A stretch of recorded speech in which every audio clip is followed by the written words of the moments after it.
어, 오늘 말씀 같이 나눕니다. 안식일 전날이 바로 금요일이지요. 유대 방식에 의하면 하나님이 창조하신 첫째 날부터 시작해서 여섯째 날, 일곱째 날이 토요일, 바로 안식일이었죠. 그래서 하나님은 안식일 전날 금요일 오후에 예수님이 죽으셨어요.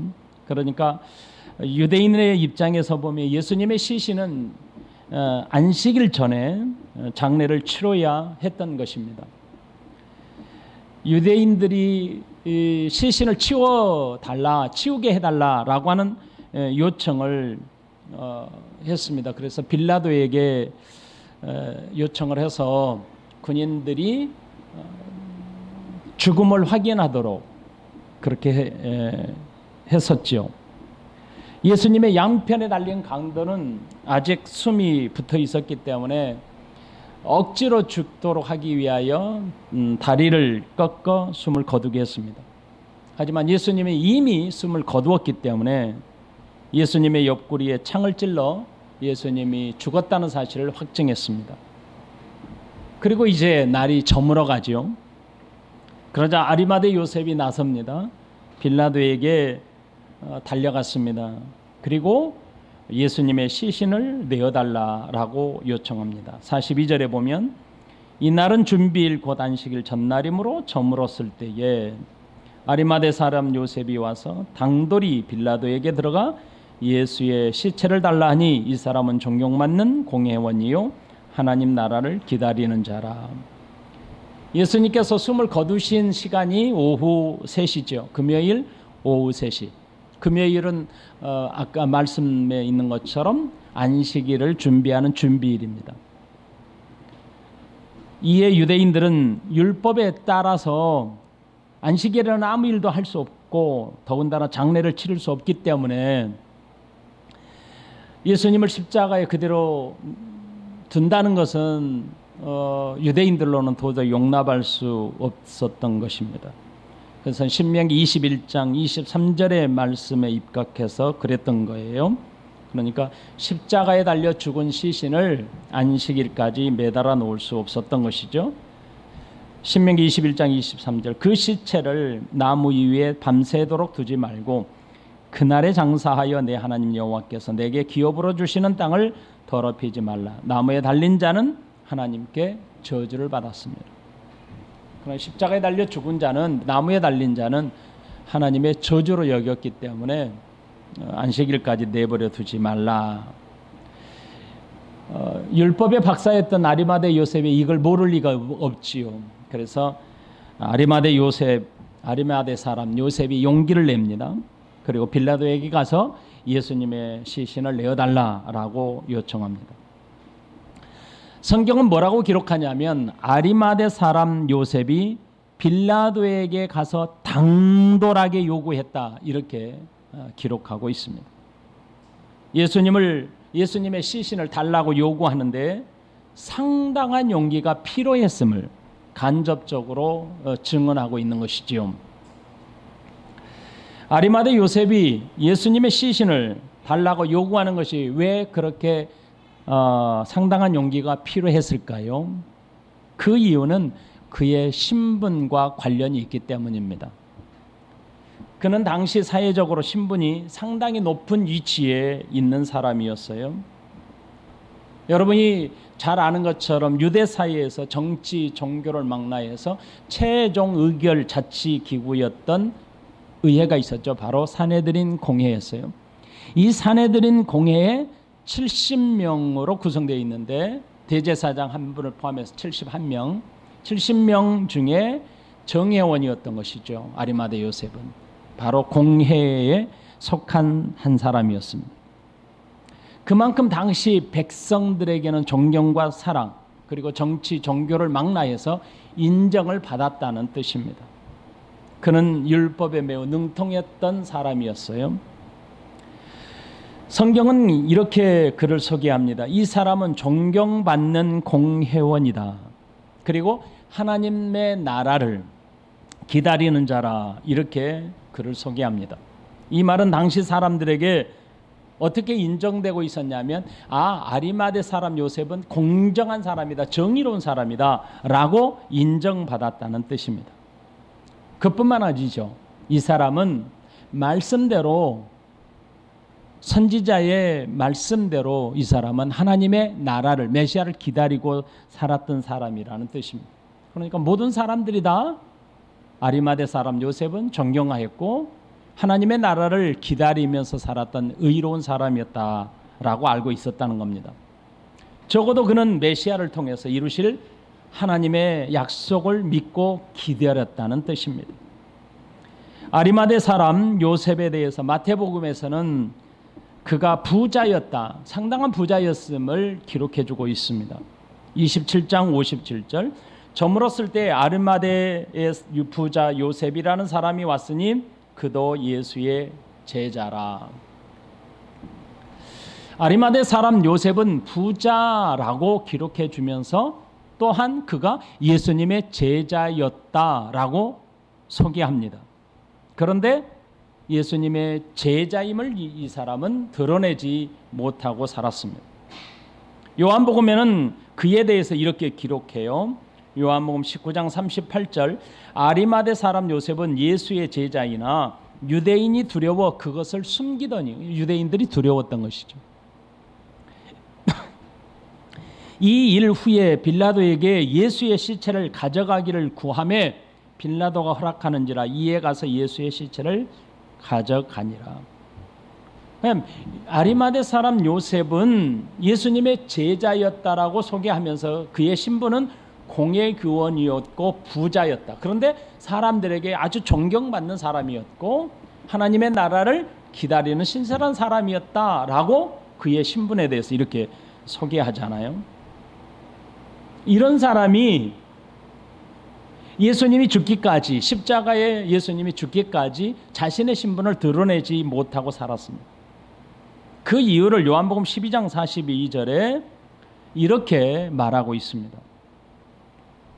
그러나 관리 중에도 그를 믿는 자가 많되 바리새인들 때문에 드러나게 말하지 못하니 이는 출교를 당할까 두려워함이라. 그들은 사람의 영광을 하나님의 영광보다 더 사랑하였더라. 예수님의 제자로서 드러내지 못하고 살았던 이유에 대해서 이렇게 기록한 것이죠. 유대 종교 최고 지도자에 속해 있었던 회원 중 한 사람이 있지 않았습니까?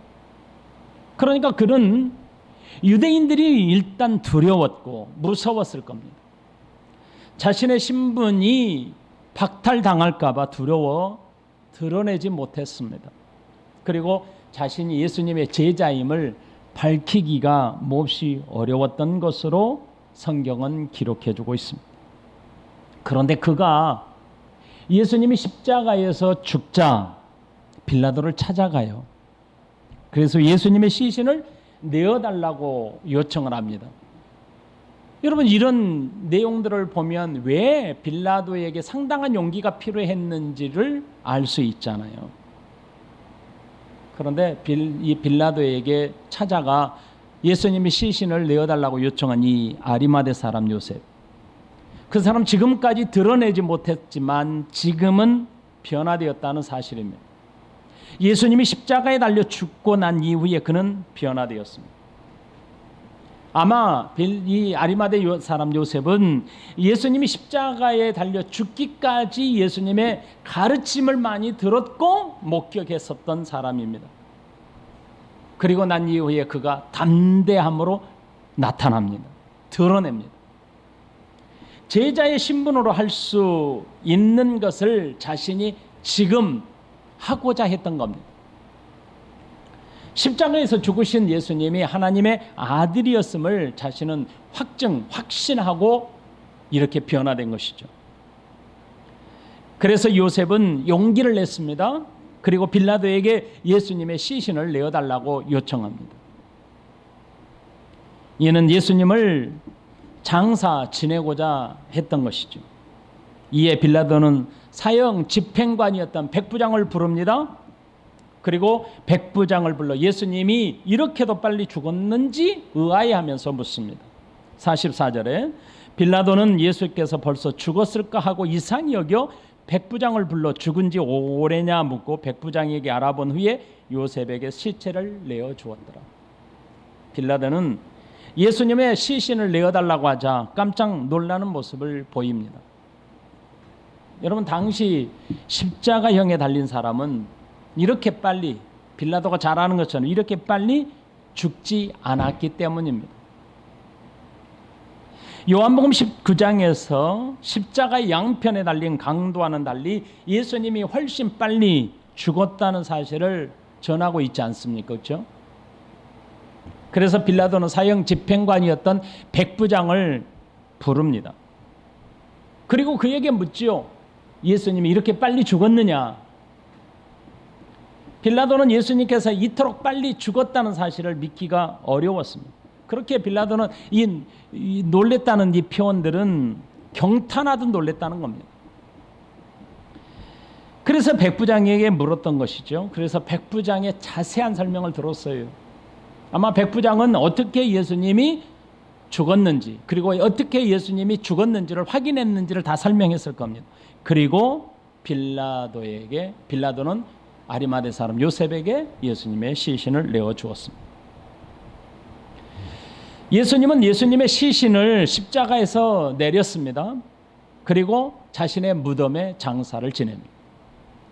46절, 요셉이 세마포를 싸서 예수를 내려다가 그것으로 싸서 바위 속에 판 무덤에 넣어두고 돌을 굴려 무덤 문에 놓음에 47절에 막달라 마리아와 요셉의 어머니 마리아가 예수 둔 것을 보더라.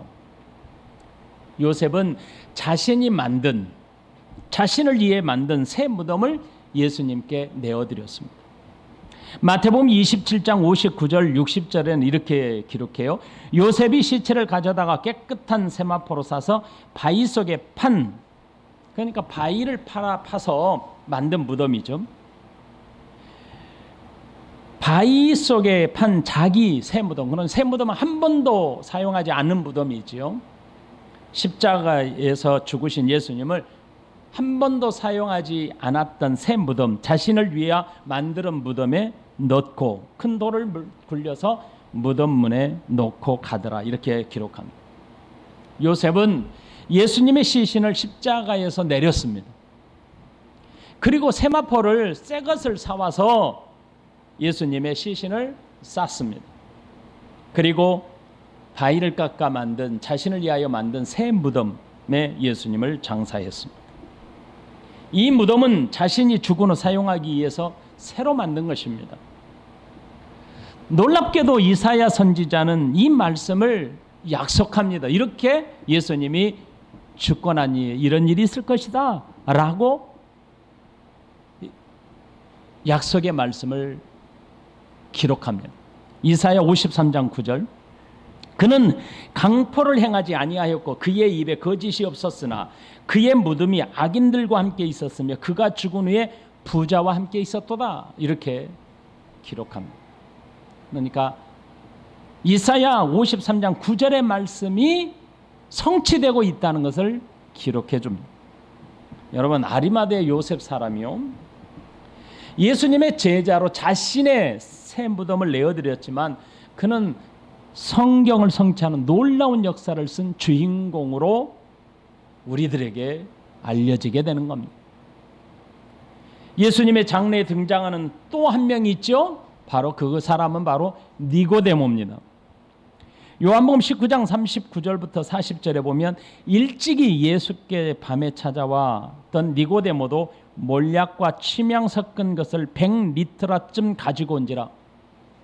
이에 예수의 시체를 가져다가 유대인의 장례의 법대로 그 향품과 함께 세마포로 쌌더라. 니고데모는 우리가 잘 아는 것처럼 밤중에 예수님을 찾아왔던 사람입니다. 그런데 그가 가져온 향료는 몰약과 침향을 섞은 것입니다. 몰약과 침향은 나무에서 추출한 향유입니다. 그는 예수님을 위해서 약 35kg이나 되는 100근, 우리나라 단위로 말하면 100근 정도나 되는 큰 양의 향유를 가져왔습니다. 성경은 어떻게 이 향유를 썼는지는 기록하지 않아요. 하지만 이 향유를 가져왔다는 것은 예수님의 시신을 이 향유로 정성껏 닦아 드렸다는 뜻입니다. 몰약과 침향은 장례를 위해서 사용하는 방부제 역할을 합니다. 그리고 건조제나 방치제로 사용되었습니다. 니고데모 가져온 향유가 35kg에 해당된다는 점에 비춰볼 때 니고데모도 당시에 잘 알려지는 상당히 큰 부자였다는 사실을 간접적으로 드러내주고 있는 겁니다. 여러분, 예수님 한 분, 한 사람의 시신을 위해서 이렇게 많은 양의 향유를 가져왔다는 것을 우리가 깊이 생각해 봐야 돼요. 일반 사람들은 이렇게 큰 양의 향유가 필요 없다고 합니다. 그런데 귀하고 복된 존재가 사망했을 경우 그의 시신을 충분히 깨끗이 닦아드리기 위해서 많은 양의 향유를 사용했다고 합니다. 당시에 이렇게 많은 양의 향유가 필요한 사람은 왕적인 신분이었다고 해요. 그러니 니고데모나 아리마대 사람 요셉이 예수님을 어떻게 여기고 있는지를 잘 드러내 주었다고 생각합니다.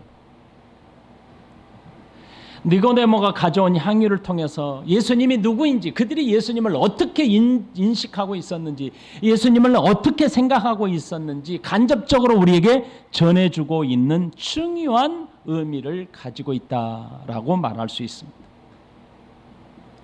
성경은 그들이 가져온 향유로 예수님을 어떻게 처리했는지, 예수님의 시신을 어떻게 처리했는지는 자세하게 기록되고 있지는 않습니다. 하지만 분명한 것은 35kg나 되는 많은 양의 향유를 예수님의 시신에 쏟아 부었을 것이고, 그리고 한 번도 사용하지 않은 깨끗한 새 마포로 싼 것을 볼 때 예수님의 시신을 정성을 다해 예수님의 장사를 지냈다라고 짐작할 수 있습니다. 니고데모는 밤중에 찾아와 거듭남에 대해서 예수님께 질문했던 사람입니다. 그러나 그는 예수님의 말씀을 이해하지 못했던 것이죠. 그러나 그는 점점 시간이 흐를수록 예수님을 신뢰했습니다. 요한복음 7장 50절에서는 종교 지도자에 의해서 예수님을 잡고자 하석들을 보내었어요. 그리고 하석들이 예수님을 붙잡아오지 못한 것에 대해서 추궁을 하자 니고데모가 종교 지도자들의 회의에서 반대 입장에 서서 예수님을 변호했던 적이 있습니다. 니고데모는 예수님을 만난 후 믿음이 깊어져 갔고 변화되어 가고 있음을 이렇게 표현한 겁니다. 아리마대 사람 요셉은 성경에서 잘 알려지지 않은 사람입니다. 하지만 그런 그가 종교 지도자 중에 한 사람으로서, 최고의 회의의 한 사람으로서 예수님의 제자였다는 것은 놀라운 일입니다. 그 경우 니고데모도 마찬가지입니다. 그가 니고데모와 함께 예수님의 시신을 정성스럽게 처리한 것은 지금 유대 사회의 분위기로 보았을 때 예수님을 죄인으로 몰아가 십자가에 처형했던 이 사건들을 볼 때 유대인 사회들로부터 불이익을 당할 것이 뻔한 것이었습니다. 그들이 이걸 모를 리가 없습니다. 잘 알고 있었습니다. 자신이 속한 유대 사회에서 자신이 추방당할 수 있었고 핍박과 고난을 겪을 수 있었다는 사실을 잘 알고 있었던 겁니다. 그럼에도 불구하고 예수님을 따르던 12제자, 지금 이미 자살해서 죽은 유다를 제외한 11제자, 가장 가깝게 있었던 베드로, 야고보, 요한도 하지 못했던 일을 이 두 사람이 해낸 겁니다.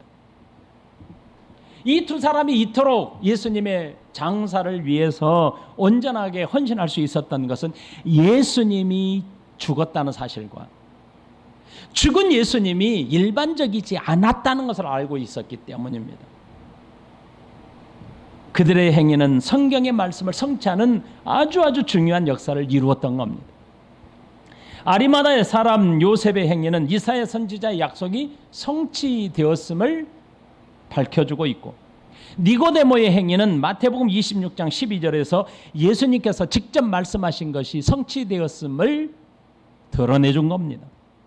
이 여자가 내 몸에 향유를 부은 것은 내 장례를 위하여 함이니라. 예수님의 시신을 무덤에 장사하는 모든 모습을 지켜보고 있었던 여인들이 있습니다. 이것도 놀라운 일입니다. 그 여인들은 갈릴리에서부터 쫓아온 예수님을 따라온 여인들이었습니다. 두 사람의 이름이 실명으로 기록되고 있습니다. 여러분, 두 사람의 이름이 실명으로 기록되고 있다는 사실을 눈여겨보셔야 합니다. 다른 여인들도 함께 있었습니다. 그러나 두 사람이 실명으로 거론되고 있다는 것을 아셔야 합니다. 막달라 마리아와 요셉의 어머니 마리아입니다. 예수님의 시신을 무덤에 장사하는 일에 끝까지 따른 사람은 12제자가 아니었습니다. 여인들이었습니다. 성경은 여인들이 예수 든 것을 보더라라고 기록하고 있습니다. 보더라는 것은 주의 깊게 자세히 살폈더라, 그런 뜻입니다. 예수님의 시신을 묻은 것을 자세하게 주의 깊게 보았더라는 겁니다. 여인들을 이렇게 기록한 이유가 있습니다. 그것은 주의 깊게 본 무덤에 안식일이 지난 첫날 새벽에 다시 그들이 찾아왔기 때문입니다. 여인들이 무덤을 주의 깊게 지켜보았다는 것은 무덤의 위치를 정확하게 알고 있었다는 중요한 의미를 가집니다. 안식일이 지나자마자 여인들은 무덤을 정확하게 알고 있었기 때문에 곧바로 달려갈 수 있었습니다. 그러므로 여인들은 예수님의 죽음과 부활의 중요한 증인들로 등장한 겁니다. 그들은 성경에서 증인으로 인정받기 위한 최소한의 숫자였던 겁니다. 두세 사람이 증인으로서야 그들의 증언이 진정성으로 인정받을 수 있었습니다. 그러므로 성경은 이렇게 분명한 증인의 목적을 기록함으로 예수님의 삶과 죽음에 대해서 종결짓고 있습니다. 이 모든 과정은 예수님의 죽음이 역사적인 사실임을 확증해주는 중요한 몇 가지가 있습니다. 그 첫 번째는 빌라도가 예수님의 죽음을 확인함으로 생존의 가능성이 없음을 확정했습니다. 빌라도는 예수님의 시신을 내어줄 때 죽음을 분명하고 정확하게 확인했습니다. 먼저 이미 숨을 거두신 예수님의 옆구리에 창을 찔러 죽음을 확인했다는 것을 확인했습니다. 그리고 백부장을 불러 다시 한번 확실하게 죽었는지를 물었던 겁니다. 이런 증거는 예수님이 부활하신 이후에 있을 여러 가지 불신의 가정을 일시에 잠재우게 되는 공적인 증언이었던 겁니다. 예수님의 죽음은 확실한 사건입니다. 예수님의 부활 위에 수많은 거짓말로 사람들에게 소문을 퍼뜨렸습니다. 예수님이 완전히 죽지 않고 잠시 기절했다가 깨어났다라는 소문이었습니다. 빌라도가 예수님의 죽음을 재차 확인했다는 것은 역사적으로 아주 중요한 공적인 증언이었던 겁니다. 빌라도가 누굽니까? 로마의 총독 아닙니까? 그러므로 공적으로 예수님이 죽었음을 역사적으로 확정한 증언이었던 겁니다. 둘째로는 아리마대 사람 요셉의 무덤에 장사 지냈다는 것은 역사적인 사실임을 증거하는 겁니다. 아리마대 사람 요셉은 당시 누굽니까? 공회의 회원 아닙니까? 그는 사람들에게 존경받는 사람이었습니다. 이것은 모든 사람들이 다 알만한 사람이었다는 겁니다. 그리고 부자였습니다. 그러므로 일반인 사람들까지 모두 다 알만한 사람이었다는 겁니다. 이런 명성과 부를 가진 사람이 자신의 묘를 예수님께 내어주었다는 것은 거짓으로 꾸며낼 수 없었다는 역사적 사실을 증거하는 겁니다. 부자인 요셉이 마련했던 묘는 일반 평민의 묘와는 확연하게 달랐던 것입니다. 그리고 자신이 사용할 묘였고 한 번도 사용하지 않는 새로 만든 묘였습니다. 이런 요셉의 묘는 부자들이 모여있는, 부자들이 사용할 수 있는 묘지였기 때문에 웬만한 사람들이라면 알만한 곳이었습니다. 그리고 그곳에 예수님의 시신을 안치해드렸습니다. 그리고 무덤 문에 큰 돌로 막았습니다. 그리고 군사들까지 지키게 했습니다. 그러므로 예수님의 부활 후에 제자들이 훔쳐갔다는 것과 그리고 예수님의 시신을 들짐승에 의해 훼손되었다는 등 역사적 사실에 부합되지 않다는 것을 한 번에 증거되는 역사적 사실임을 보여주는 겁니다. 세 번째 역사적인 사실이 있습니다. 그것은 니고데모와 아리마대 사람 요셉이 행하는 장사를 모두 목격한 사람이 분명히 있었다는 겁니다. 이것이 바로 역사적 사실을 뒷받침하는 겁니다. 갈릴리에서부터 온 여인들입니다. 다수의 목격자가 있다는 것을 분명하게 기록해주고 있습니다. 예수님의 죽음과 부활은 목격자가 없이 꾸며낸 얘기가 아니라는 겁니다. 분명한 사건임을 말해주는 겁니다. 분명하게 죽으셨기에 부활하심이 역사적인 사실임을 말해주고 있는 겁니다. 여인들이 지켜보는 가운데 장사 지냈기 때문에 그 여인들이 예수님의 부활의 증인됨으로 그의 증언이 진실되다라는 것을 강조해 줍니다. 여러분, 예수님께서 부활하시고 난 이후에 거짓 소문이 퍼졌습니다. 유대 사이에 넓게 퍼졌습니다. 그것은 바로 종교 지도자들로부터 시작된 소문이었던 것이죠. 마태복음 28장 11절로 15절, 여자들이 갈 때 경비병 중 몇이 성에 들어가 모든 된 일을 대제사장들에게 알리니 그들이 장로들과 함께 모여 의논하고 군인들에게 돈을 많이 주며 이르되 너희는 말하기를 그의 제자들이 밤에 와서 우리가 잘 때 그를 도둑질하여 갔다 하라. 만일 이 말이 총독에게 들리면 우리가 권하여 너희로 근심하지 않게 하리라 하니 군인들이 돈을 받고 가르친 대로 하였으니 이 말이 오늘날까지 유대인 가운데 두루 퍼지니라.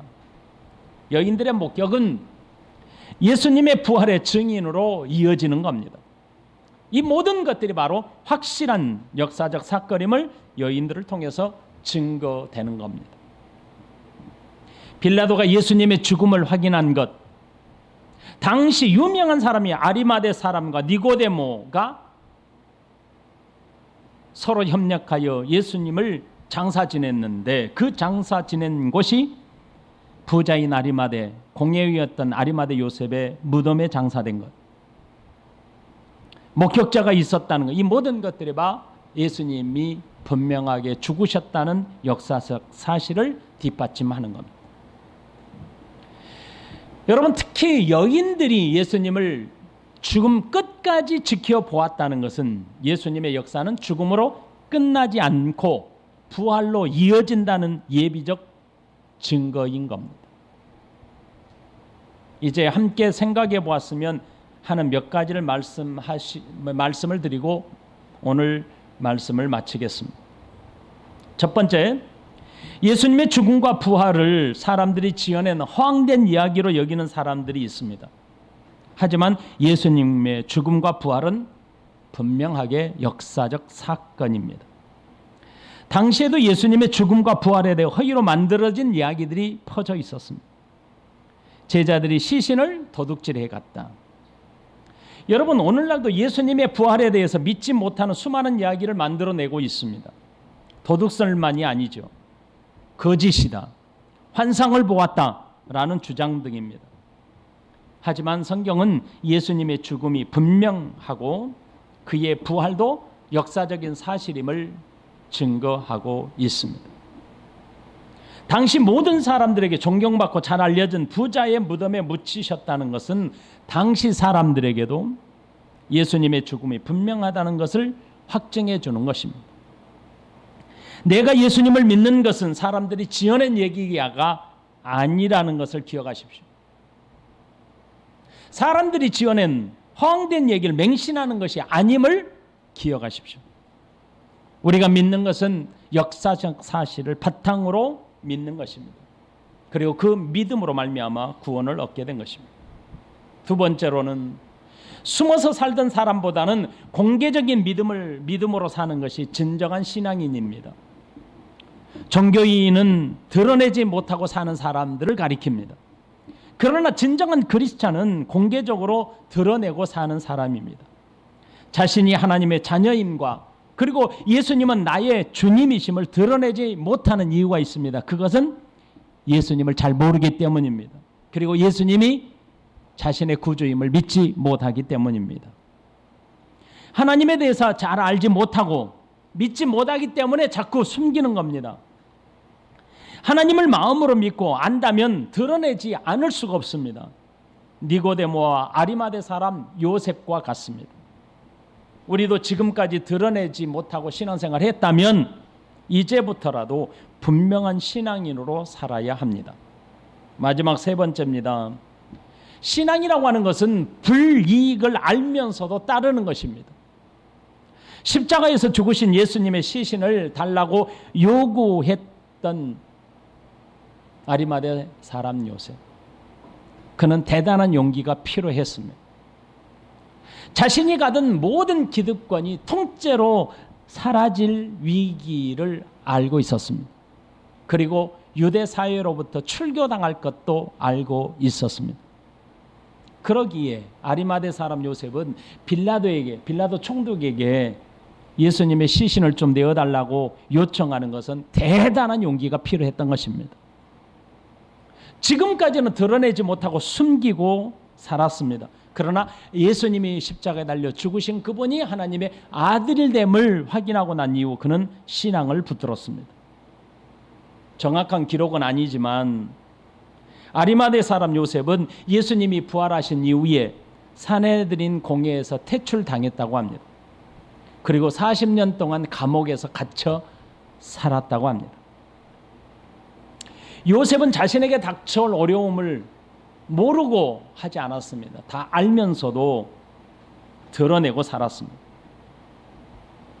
모든 것을 알면서도 예수님의 제자의 길을 택했습니다. 이것이 신앙입니다. 저와 여러분들이 예수 그리스도를 믿는 하나님의 백성, 우리의 신앙인이라면 바로 이와 같아야 합니다. 같이 찬양하십시다.